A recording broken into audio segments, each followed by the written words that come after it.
Vote दीजिए। लालू जी नहीं न कह रहे हैं, लालू जी ये कह रहे हैं कि हमारा लड़का बिहार का मुखिया होगा और सब यादव जी लोग आप लोग वोट हमको दीजिए। जात का राजनीति कहाँ हुआ? ये और आपसे वोट मांगने नहीं आए, हम मंत्री विधायक नहीं हैं, हम तो मुखिया सरपंच भी नहीं, बिहार के एक साधारण परिवार के लड़के हैं।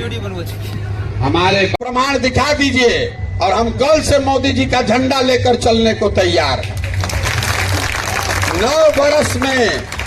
9 बरस में जिस राज्य ने 40 में से 39 MP जिताकर हम लोगों ने भेजा है, हम लोग एगो बैठक भी नहीं अपने लिए ले पाए हैं। तो आपके हमारे लगाइएगा नहीं तो लोकतंत्र में वो मिलेगा कैसे? आप में से कुछ लोग ये कहेंगे कि अगर पढ़ाई पर भैया वोट दे भी दें तो भी बिहार नहीं नेता काम नहीं करेगा। तो ये आपका ये भी भ्रम अभी दूर करते हैं। आपको लग रहा है कि आप वोट ठीक दे रहे हैं, नेता काम नहीं कर रहा है। हम आपको बता रहे हैं कि नेता आपको नहीं ठग रहा है।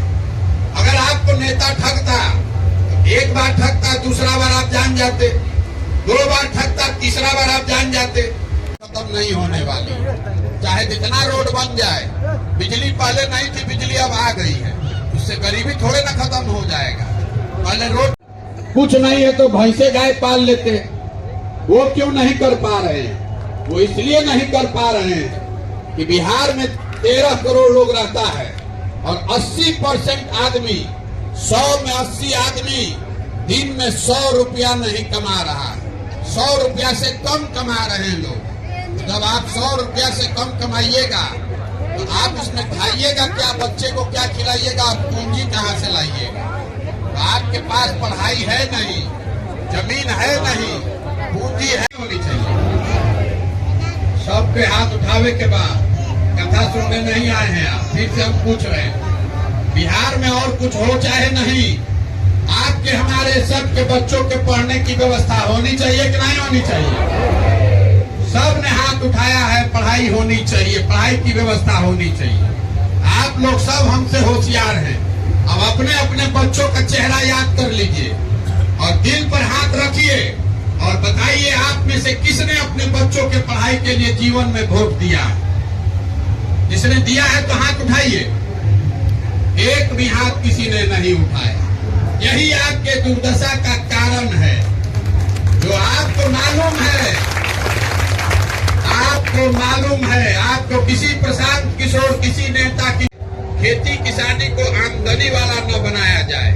और गरीबी तब तक नहीं खत्म होगी जब तक यहाँ घर घर पूंजी उपलब्ध करा के लोगों को स्वरोजगार का अवसर नहीं दिया जाए। तब आप कहिएगा कि भैया इसमें नई बात क्या है? ये तो 3 बात सब जानता है, सरकार क्यों नहीं कर रही? आपको लग रहा है कि जो आपने नेता चुना है, वोट दिए हैं। 14 में मोदी जी का हम ही प्रचार कर रहे थे। बिहार में, यूपी में आधा से ज्यादा आदमी मोदी जी का नाम नहीं जानता था। आज हमसे उलझा हुआ है कि तारा बुझात नहीं कि मोदी जी से ही देश का कल्याण होगा। अब हम उनसे बहस नहीं करना चाहते हैं, लेकिन जितना यहाँ मोदी जी का वोटर है, आपको एक खुली चुनौती दे। बिहार में खेती करने वाले सिर्फ 4 से 5% लोग ही खेती से आमदनी कर पा रहे हैं। बाकी आदमी खेती करके चाहे अपने बाल बच्चों का पेट भर रहा है या फिर सरकार चाहे जिसकी भी रही, भूमि सुधार के लिए कोई प्रयास नहीं किया गया।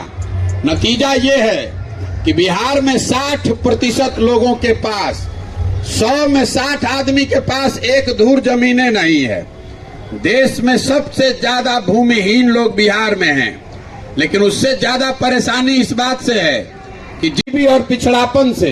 तो पहले आप समझिए कि आपकी गरीबी और पिछड़ापन है क्यों।